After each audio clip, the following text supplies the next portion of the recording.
كلا لاكرا وافي لدنيا سابو كمل فليس بنافع ما نلت منها من الفاني إذا الباقي حرمت أمانك نفات لاكرا ميا لونكو ولا بتلا دنيا من ببنا ويفون دي لاكرا لمن بتلا أبدا وانتن حكي ما لا دوكوت حكي ما بكي ميرا ونعمة حكي ما كي ميرا نعمي ولن لاكرا ميا لونكو بتلا ندسون الدنيا ينفون دي ون kana son naful nyino e jariye nyin na fayela lakira wafi yinafulo nyinin ya nyinin fay futa nyin to ay ke kunna kuya sababot wodo lakira ni be nafulo nyinin kan nyin hadiso ta ya landi kun kan santo waranto ya landi nyatiliwna ko nafulo nyinin karfulo le kebat ya nyinin nyaadire an ya dundi mun ton ya nyinin nyaadire ani ya dundi mun tole ndalle nyim banko kan jam Gambia nafulo fonnin kew be pareering kana fulo soto ni haramo silola tariyari fanan asono yarin ba fanan abe fonnin kew be la mobile ko no fa alemul mantaben bet iko hana dara iko dara han dara la dun tajere sai malam fo dara usasol ya kala mutel bari ko bettata la dun da hani dara talibol la mobile kono e ka apple ka kodo sotala bet kabirin alabe afola ayani dolole ka kondi kilen anin jalambaton innamal khamru wal maisiru wal ansabu wal azlamu rijsun min amali shaytan fajtanibuhu la'allakum tuflihun ala ya be konde shaytan wala jora wala kono amanke game ken sewti a haramtale gamulin sifa bele haramuta bet moma nyanna balula di dimbayatil ka balu bet la nyimman goga polisol ka balwala man sakunna do kolal ka balwala iko hanin daro ko na dun taje al karita o keta ma sibot ka balu haramola kila sallallahu alaihi wasallam ana fi hadithin sahawa imam al-albani kila ko sallallahu alaihi wasallam kullu badanin nabata min suhtin fannaran nara kullu badanin nabata min suhtin fannaran nara balajate o balajata abaluta haramun la walla ka balu haramun la dimbale nyanta wo balajato ma dimbale nyanta wo balajato ma itele ale kele ko do soto fanna jumal bari salo ni haramolon lakira ibida jahannama le ni lo nafulo jahannama ini lo nafulo woto muslimo ya hakilo to baki ka findandiro ke ala rasilo kan ngafon na diamo folo dilato ake mari la liman yala tonya yale tandi ala ko qur'ano kono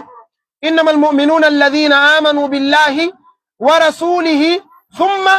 lam yartabu wajahadu bi amwalihim thumma lam yartabu wajahadu bi amwalihim mulmul yalon ko ilata alal ilata kila وكولا من كيري ثم لم يرتابوا جهاد كيلو كنين إلى نافلولا نافلو فننك جهاد كيلو كنون هن آياترا إمام مرباسيكا إمام كديسيكا إمام بومسيكا نيكو جهاد كيلو كدا إكا كينو إلى نافلو فننن صدا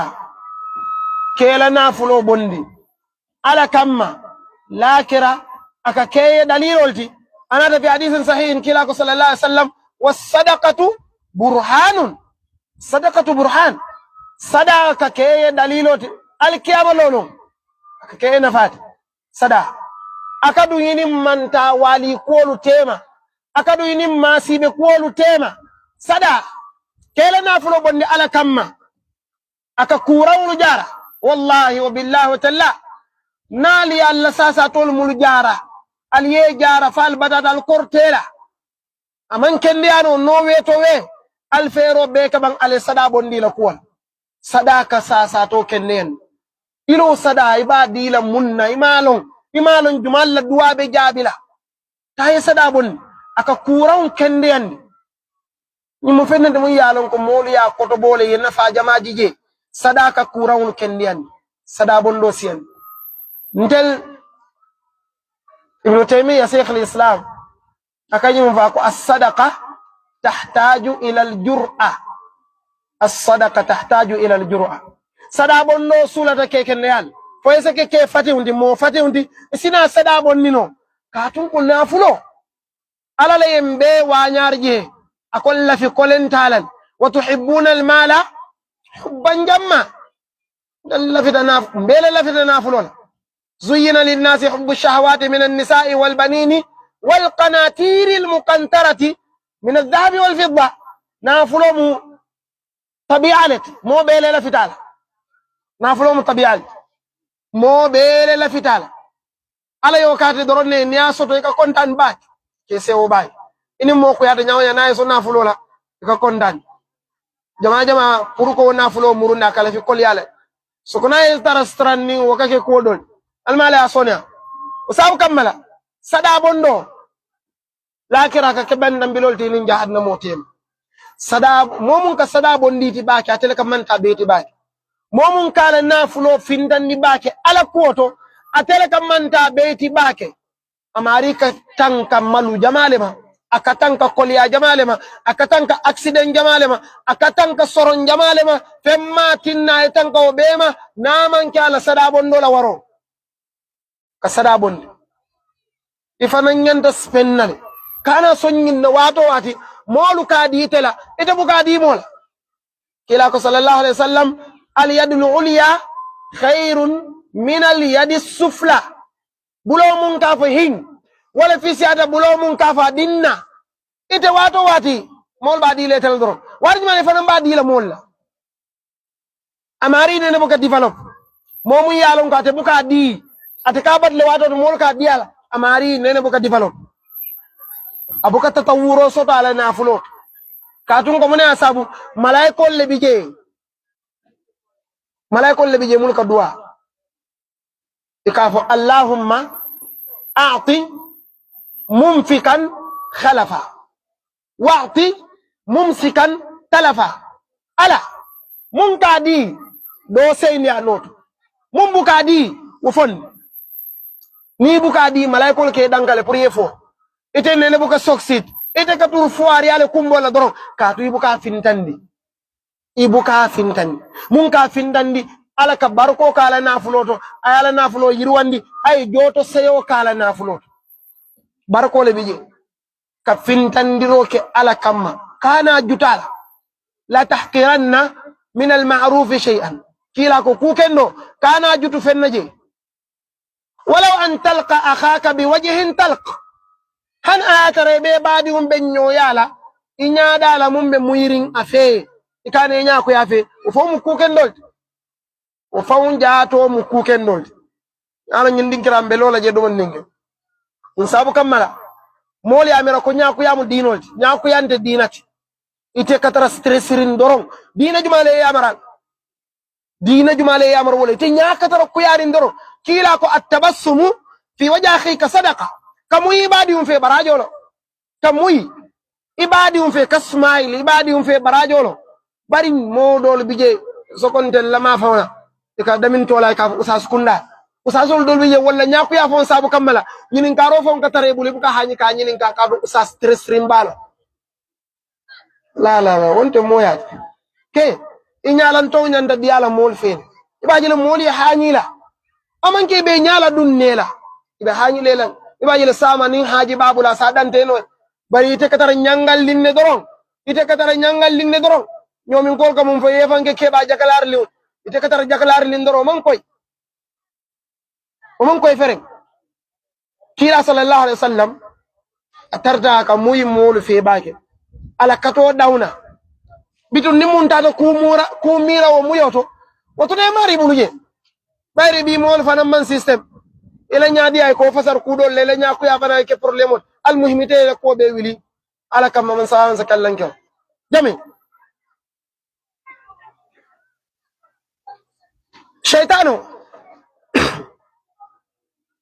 abala do ko kono kamolu silandi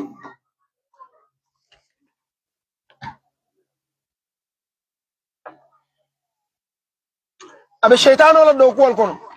kamol silandi sada bondola ka findandiroke ala kamma waddo shaytano atele ke murundi koma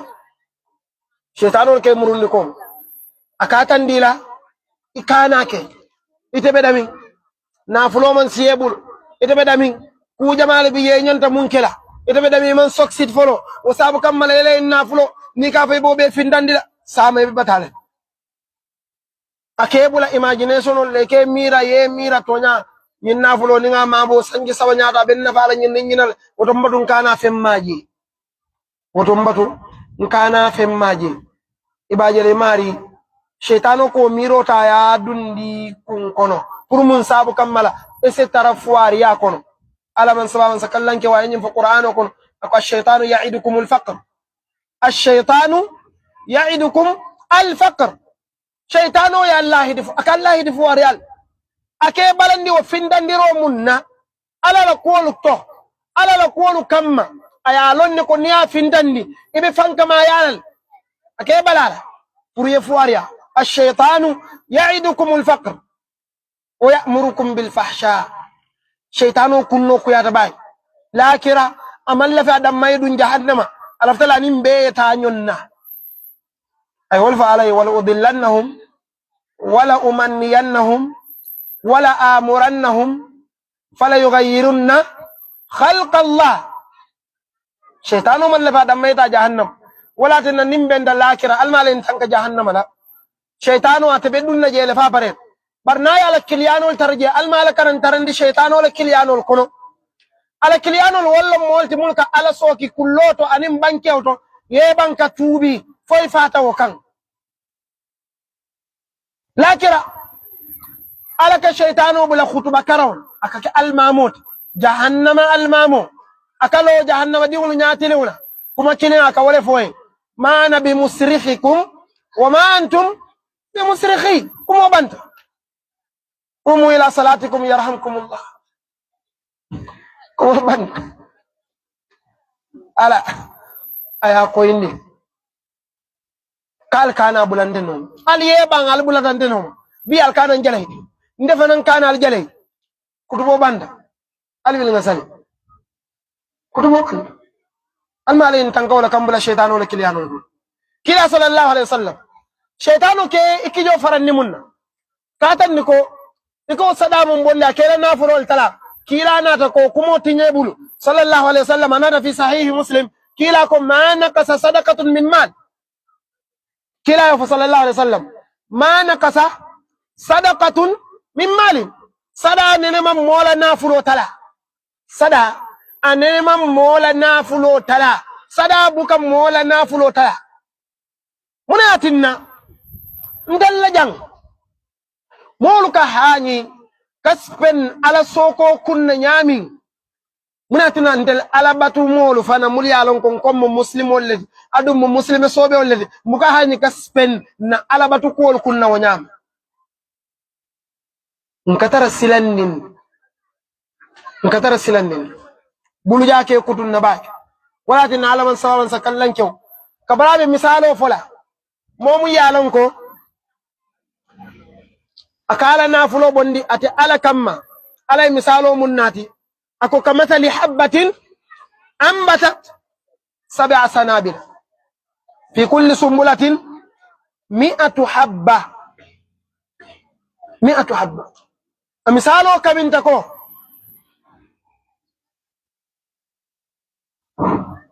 ayo misalo kabinta ko fenkeso kamathali habba kabinta ko nyo keso mano ti keso fen keso wonyo keso nyin a misalo kam to ko wal nyama ambatat 7 sanabila nyo tinsa worula kabriye nyo kese kilinke din kokon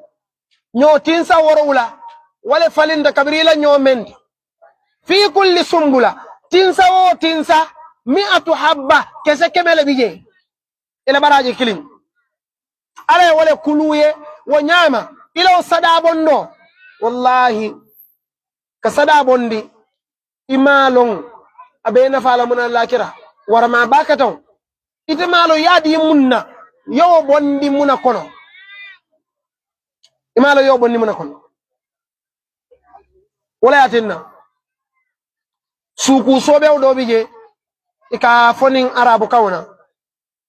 mo jama ka tanka halaka sirrun inda Allah bainaka anta wa bain Allah ifanyinin kawon kullo beni ala temal sada bondo la karole kamun fo kullo beni ala temal sada bondo la karole kamun ke bang ifanyinin kawon hadiso mu yalon ka sahiyata anata mosa bol mu yalon koy dun tabere huwo ko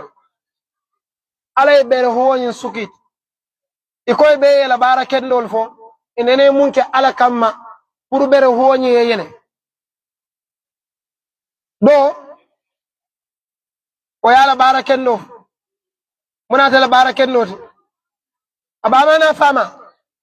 akata ko rewto aka nono nati wolle lundo ayatare sinot ala dimbaya bije konko be walla wolbe minin na siwna konko sabu kamal amalla fika bama na fama kunin atuto lori la bundato nono miraw mba bulo kono fofano keta abama na fama wilta wole nono nyimmin anata todi ala dimbayal ako ala ningo ketele kamma bero pus tabar hansa ete findi non mo fulan jaw o fana ye mira la barakendo ay mun kani ala tema wala munti ay do kulalleta e jama ba kataw ay ta contrat kola ay bejo kodola fomo killing wayala kodo to abulu atata ay wala kodota ayake business oti fo sajiol yirwata je nyonko mola ni o tanolu wonata murunan kala kodo kanin sanji jama kola akay ko ila kodo ngole dun ninyil be kunna ital tamu nyimbeti abe samba hanis be yankilin amatuje ala ningo ke damman kama mol kanandi bero pusta hansa ite findinol mo kilin tutaje o mo kilin o tamu munete ay musole nyinin genola geno mu yalon ko Gambia sai ajiyole be bondin jang amanke tanati nim mumbuka ke o man kulin molu ma ke tanat abul be janjanding apartment on lote dawoda isalon ko ibe bul tar la jele mum jeena bulti wa apartment on kon muslime diwul ike kum firan jeenola muslimu ite be jikirin arjana jumal ite ka ala jumale batu fo ke kum firan jeenon anyom fen kosori unte keri anyom fen sunkan ni unte keri aka lasilol nondi ay lasilol tinya ay mo kunda tinya ay mo jiso jandi nga misalo ta wala janni be khasani labanna muso mbe nga lonne ko muso ye balafa so da diwu e baki nim muso ye diwu kono maya kari kononto wo diwu annene buka faya wala bara alaji be jeno la jawya kammala nim muso ye kono ta jeno sinola aka mun ngani folo wala ko kono imma ka buluwo mi akan walla ka bor keso mi akan walla fenwo fengate yamo e kaka kono tinyale abo wala kala purwo kono kana tabla aman sula wadiwon katun ko jeno silon nin ala ya manta wali fo kono continue da ma tinyano kar kononto kar se ya wuluta wadiwu baluri wuluta musona la balafa ani musoka balfa mun sota diwi kana aje ako diwunta akake kamo kono aka flux aka jiyoso akan ay taso ko yekon jeno le ko balafa bandi muso bala ni wonte nga muso ni balafa le no bari jeno sabu kamala aka denan merawna niyo aka fay soko yekon soko wena la kando anala sunkan wokan yankan kadi woto fayfa katun ko amanke halalo diwunti kono nyi manke halal konot do bije wakata fay suntukun do bije wakasi akan ayafa do bije wayake karton kono ay talandi silokan do bije wayta fay marsew abe katun ko jeno le asab aka moji sole jandi kam manni mu yalon ko wala nyin sunkuti niuna hajo tinya faye nyin jene kono kala fa kala fa diuna nyami la'allan tel futula le fen kala mutotole fa kala fa diuna nyami ani dara karam mundo so manda jandin 3 o'clock ike diw me ya soko no mu yalon ka bije na ka feya fa ka la fa diw na bay ba ci lol mo di yalon sax atel dati ji ika fam yan bari iko kam man niw ne je na e sunku din niw la nyoya wana da kol ka fay ko nyin karode wo sawuntan nale man na kuroje woto konole benna ku fula ko le fay mien to fa ko kunnan be fala ngam famba mine be ni dia nyin kela ibe nyoy la nyin sunku din niw e banko to pura ya fandina woli ma fay ko ni me fandin nan be pampala ni ngefa kabirin kono findita iko fate diuna ifade diun ba na fananna jeno la sunkan nyin doron kanyanta je aka bala faare bang wulula sonno mo kon aka society le nondi aka family le nondi alta tubabu dole mo nyin nga mul bije mo ka afanjalon nam bunjaw santa ya famfa ni tata ko kiskis ikatara ya ba mala nyin nga jumalo famati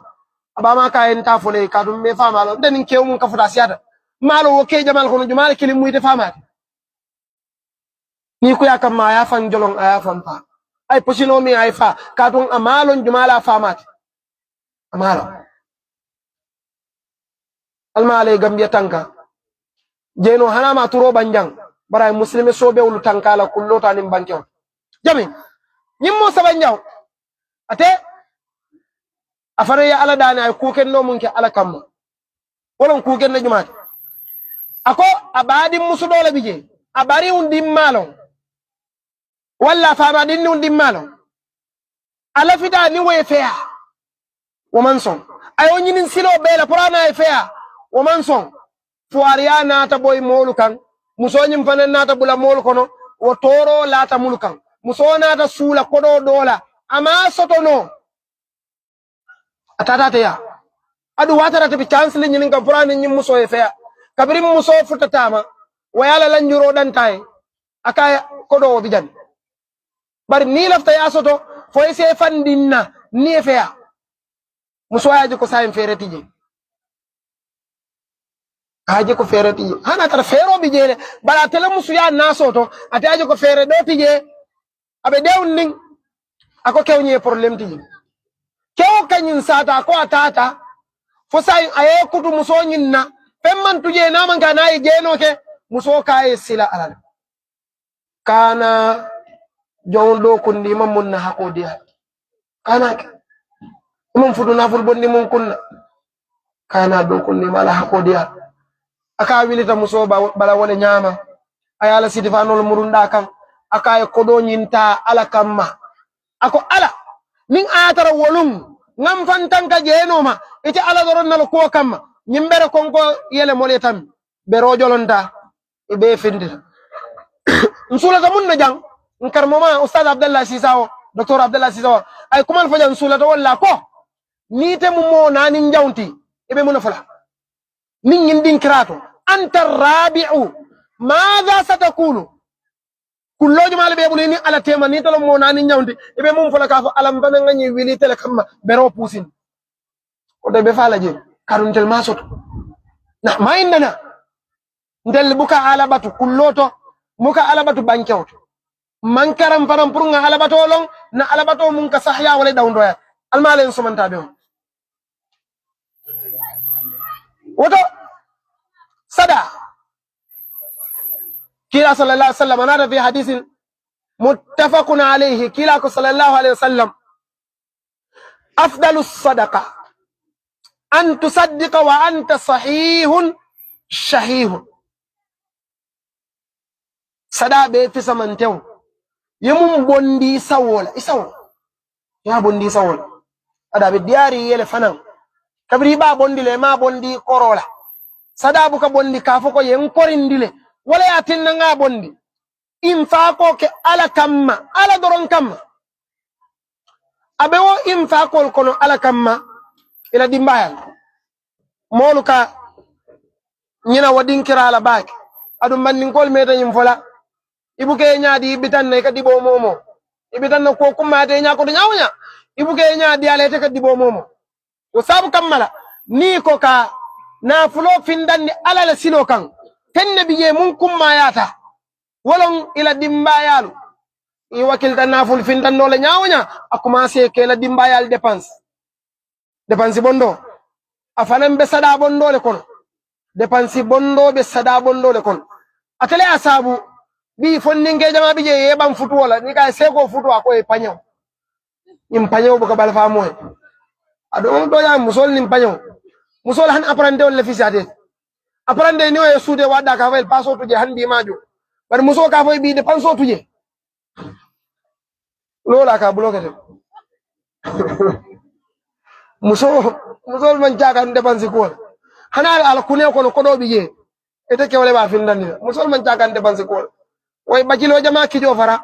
ibuka dun no futu ko ba problème di yedu ala be dada man sawan sa kallan kyo al muhim kila sallallahu alaihi wasallam ako hani mondo hatta luqmata taj'alaha fi imra'atika sadaqa atende ka kawo kuya ninga moy bacilo muli bacilo degree so to foy fotar professeur e ka fo mole bacilo ni musutiyel be kili imun nen rol wallahi hadi shatima nendiro la nim fawwa nyaro ya moy bacilo la ka lahule bacilo ni musutiyel be kili e kata da mi tele alo on de me kenol kilin de nyali kila ko hani mondo e ka mun kela muso da ko no barajolo ite ka ke jumale da kono kila ko hani monno e ka mun kela muso da kono barajolo ite ka ke jumale da kono musutiyo na yala muso jibe nyalu bende be muita e barajo safe nite ya jibe a muita junubo bacilo na muso jibe be muita junubo bari musutiyo abala muso jibe le be muila barajo sai nkanyan ta nyadire al ngato nya fanyoy nkanyan ta nyadire wallahi tilka idan qismatun diza nim bacilol man kanyan dunne ni ta kanyan adun tel musu fala tiyol fanan ni musu kilin tiyol man kanyan ne ni ta kanyan musu kilin tiyo atanim bacilo mun doko ni ko tolde 6 and 9 e wanyon nambay al malen sofanta be jami wala tin kila sallallahu alaihi wasallam kabrin abubakar siddiq abe molle ko no muliyalon ko itarte ka findandiro ke ala kamma baba abubakar siddiq lummina kila ko jumale findandiro ke ala kamma abubakar tatala ya be bina aya be le bina anana kabra be bina kila ya jinin ka mune folola madha tarakta li ahlika yamuna tuila dimma ya koto ite abubakar madame bele na flo be di kan yamuna tuila dimma ya koto ako kila ko abqaitu lahum Allah wa rasuluhu ngala nin kila le tuy bulu ani kila tuy bar madama kila be sular na fulola mbabe fintandilale ala doron kamma man sakallan kyaw bi fuariya jama bentel kan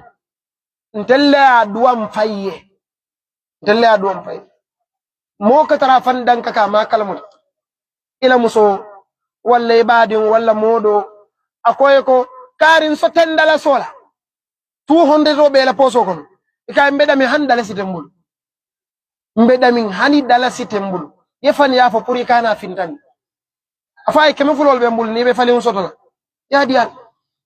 walla keme fulol be mbul barinta taynola ila ko sabu kamal mo se wo faham barkana fani afay kadun koy malla fi fintandiron Usman ibn Affan atarta be finlandir lal bal ko jahaza جيش العشرة Usman be sila fanda kasuwo sai be katambol ni murbalu sangi be alin sila fando ala doron kamma man sakallan kyo Abdurrahman ibn Auf mu yalan ka ala nafulo be findandi ala kamma aman dirham kilim faun tuje aya be le findandi Suhaib ar-Rumi kabirin makan kol ya batandi akabe tubi la kabula kila no Madina watara business tycoon lo Makka Suhaib mu business tycoon le ti Makka kabirin muslimi anata akabe tubi la kata Madina makan kol ko anala nafulo tita ikana ala nafulo tita aya kata nyawnya ikai ni kun kole o midade kun kilin yeta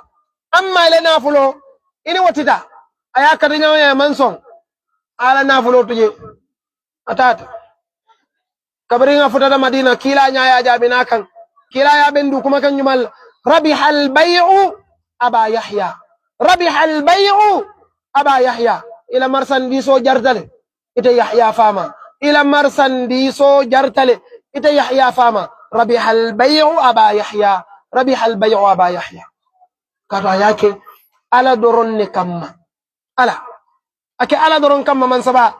من سكلنكم يا أيها الذين آمنوا هل أدلكم على تجارة تنجيكم من عذاب أليم كقول كي على كم وافروا لهم من يالونكو بوي تيجي لنالك من تولا تجارة لن تبورا من يالونكو بوي تيجي كو فيون بي فينداندي على كم على درون كم كفوارو الماكوي على كم بانقولو كابيجا سيار هنا ترنتل جنة بيجا من سيار إكفان كمالو جي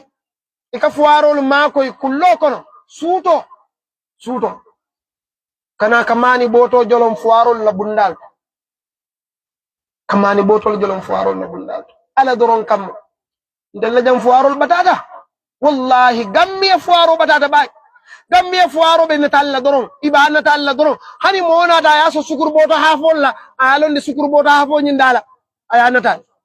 ayaso tamare kundolla alon de tamare udala aya natal sunkaro kono ay cikinole san pour jami on do ya sammaje mole ake iftaroti mol ketara mondo dundola ibe natalla doron hani cikino mu yalon ko kilo man tambi 200 la albi mul na tallo fanan kamal warol batata ñin na talol ñim mashru kol to mol ñante hakilo to la jeri arabol mun ka mashrul kina anim tubabol ya foye ko lanna mol leti aman jari kan na fuwarol natal ikaki aman jarala namal la ñin na madama na fulo di ñin no ba dumalal ay la dola ya di wala skiro ta dumala bari katar fuarul nata min sunkaro silan dalla fuarul lan talo be yanyan ndoro hane mun ko manni ko alna weli ngara karam mum bato mani boto talal bije mani boto kilin isa muso doje fawana dimma ye belon ni mani boto kunto ye natal ya janyan kadon ko fuarol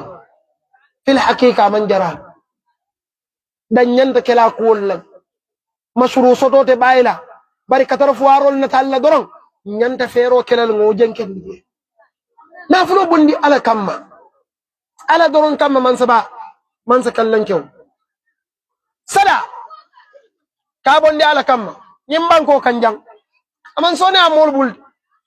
nyimban ko naful tiol wallahi wa billahi wa ta'ala fuaror nyante samanna ala ya kati buka nafulo bondi buka bondi ilaftaka nyimban ko naful tiola naful bondolong akumandi fube on to fuo ikayetelon for guest of speech ga volnya angale ka umbuka fono guest of honor barakallahu fi yake guest of honor ti walla ka sindi VIP palasol tabulo kilimo mbadu nga tolfo wol be ndahandi na jeru ndiamo ka sone ambul do man ni wali se kanata ja walla Youssou Ndour walla fenke Viviane walla Gambia la jali ba ko yatel kuman walla lay jali mesawul me duma mun ka denki wala ni man ni ka wala na sifat yo walla kuman ni bari yena fulti yolle invite je albenya ya ji jana mamme alla nyim banko député kumma balu ana ministre ba katawlu itata wali seka yegi wili keme fola nim fenkije ike don foy ke mini nyonna Gambia tutale na la ministre le ke don foy ka hayang ministre mume député bunto momu yalon ko a telebe député la nyaton ko noma e ka fo deputy speaker sa wo ke don fo dunia be kaje ak janjam video wolbe marlim banko mun wolbe kala nyaade nyim banko kanja wallah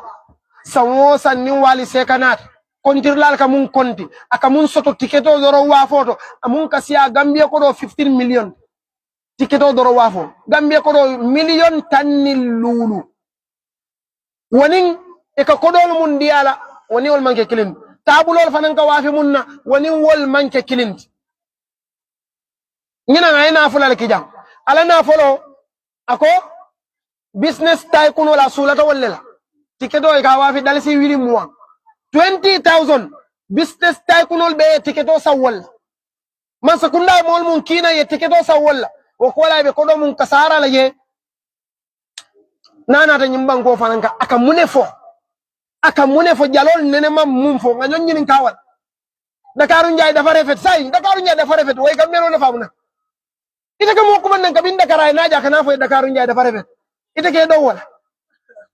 ke do wala bati imam Malik kabri ya ñin ka do na kiti la ko la yafalu illa sufaha mo bu ke do na man ke tolewot te ke do na te fo malo mun atinna ke do ate fo malo mun atinna ke do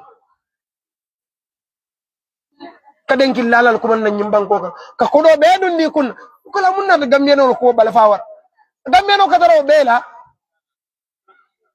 e kaden killalal ko man nje ka ko dibal dira e kala gambe no moy social media ka complain ko saudi no kaden killalal le ko man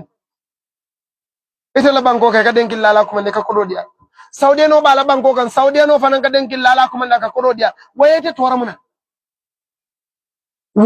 tora muna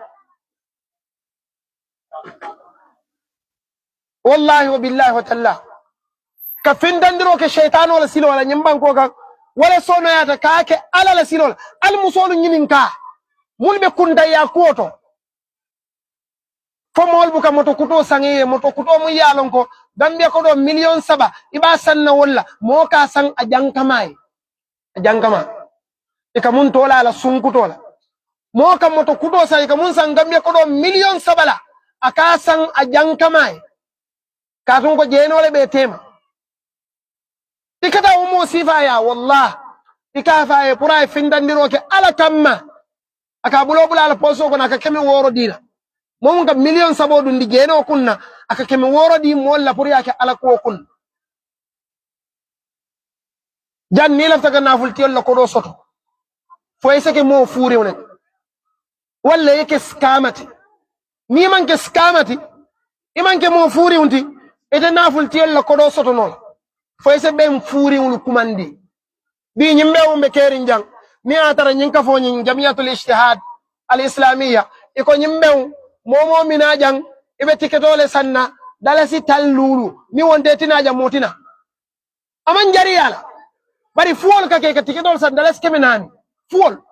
min ko fuol mba be la chaw hani la inashid be wala be mu fuol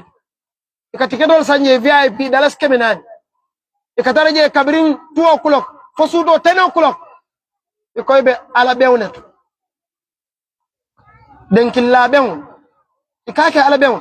muna tin gammeno ka fayala dino la ama kuma yendi fere nyimban ko kan skama civilization balle bi jam kam wonna nafulota ka do mo fero kono afam bukalon koy ba scam kanne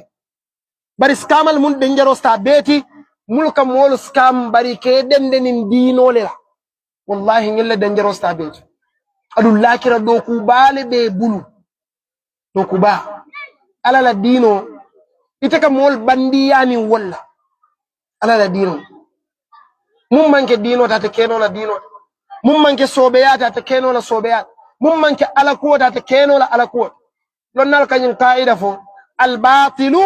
batilun walau waqa'a fi makkah wal haqqu haqqun walau waqa'a fi jamaica bataro dahan makkan ko le kake to nyaamu to nyaal dahan jamaica non le kake to nyaaman dar tafurim banku bala aman dar tafurim mo bala أهل السنة والجماعة نحن نعرف الحق نعرف الرجال بالحق ولا نعرف الحق بالرجال نتلك كيول سمن تونيا لالي باري مبكا تونيا سمن مولو لا مبكا تونيا سمن مولو إكافو مويكو نيمان بيتي أكافو إمام فاتي كاكل نغا مثالو تا إمام فاتي لا كارو نيو بيبي كوكلين إكافو موي نيمان بيتي أكافو باري إمام فاتي كاكل jumala ko de gambe nolu ila dino imam fatima munke walon dinoti imam fatima munke wonte dinoti abadan mol ke ila dino ta qur'ano ni sunno le kono sawan imam fatima ke bang walla imam fatima ke diga mo ni mambe daga bar usas fa ke ba fonga okay sai nin fa ke ba ke wala mun nahnu ma na'budu fa ke ba ndel mantar fa ke ba batungkan mantar imam fatima batungkan mantar docteur umar fa baji de batungkan mantar isa dawo batungkan ndel ka alale batu ngabula kila la sunno non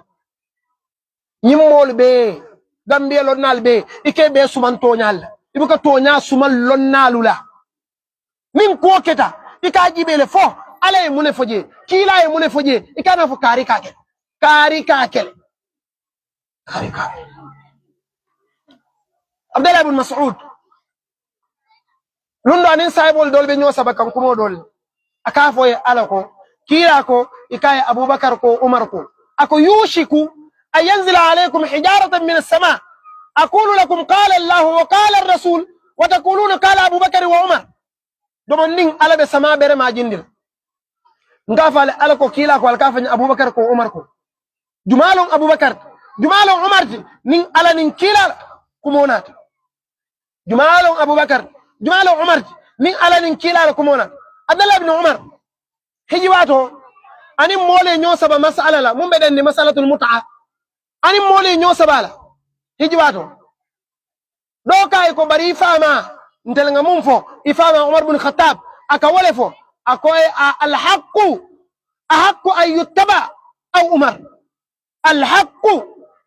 ay yuttaba aw Umar fotonya mole nyanta wala normal wala nyanta Umar le normal tonya wala nyanta normal bang walla molu nyanta Umar le normal ka findandiro ke ala kamma ala doron kamma kana faidan nodun ni ya alladhina amanu la tubtilu sadaqatukum bil manni wal adha kana molu so ikane tora ika wasu ikan abara nyimbela lola kana depanso tan telebul amanyinya me molu so ike sutura le ke dele bi mol ka ke nyonna ibadi una fulo ke tarabulu ikana ya wadu nina ta ya burka dani na fulola akafala musoy ko do be lari nyana dialo purala musoya lonko ite kana dani rol suturo man taraje do bi je fo ka han haftano isaje sarinya tiluna ya haftan nimma bakara aye so ala ako ayake ala kam ani ga ban salkera daga fay seko na bayo nya kanyen tele faman kanyen sai moli akalmu da walla mol ma kalmu imo saftano boy baret ikana fay yo ngaw haftano mun dila wala nyida yemu tabakel pour mol salon ko tele ya dia aman nyinya fere oto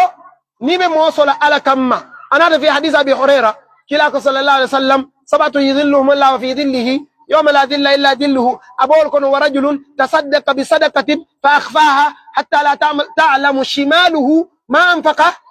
يمينه لكن مو ورولا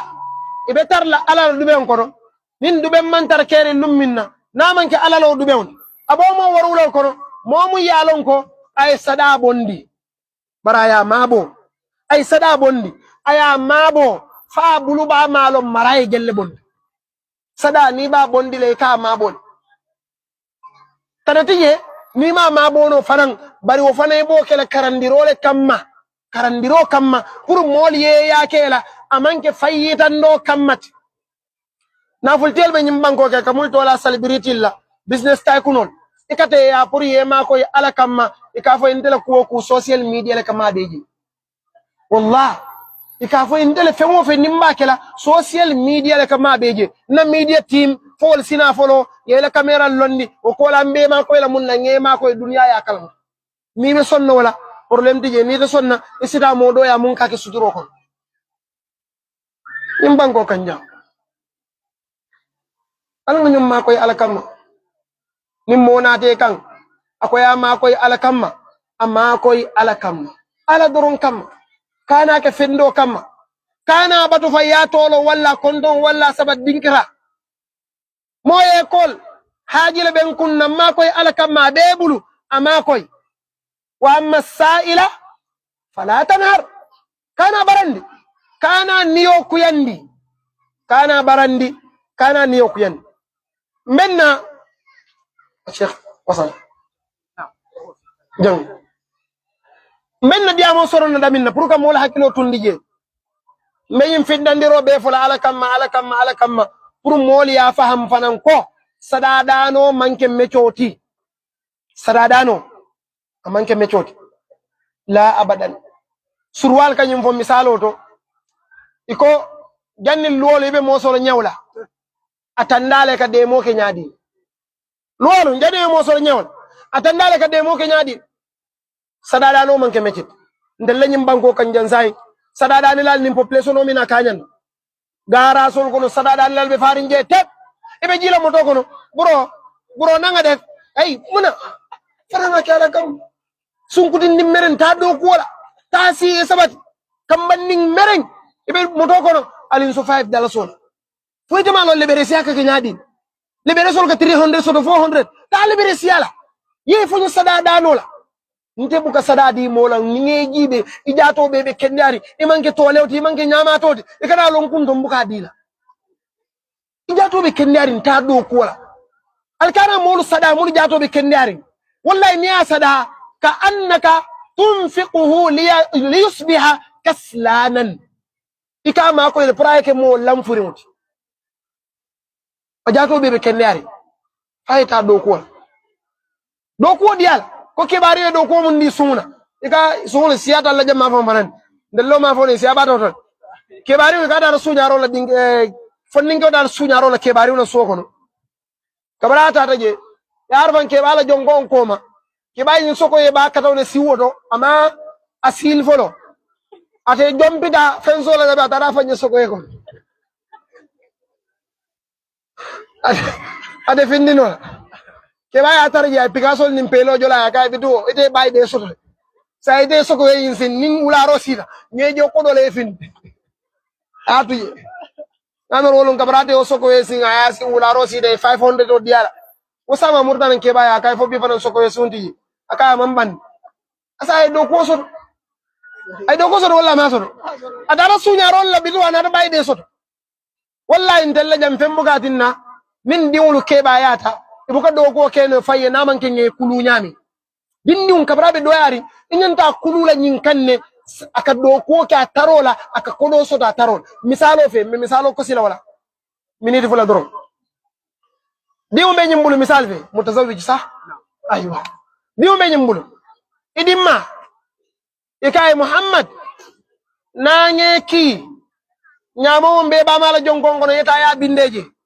ay daban diwul sika tada yo nyamo binde apareta ye $25 so diala ikay yedo ko munke walla jomu nyinti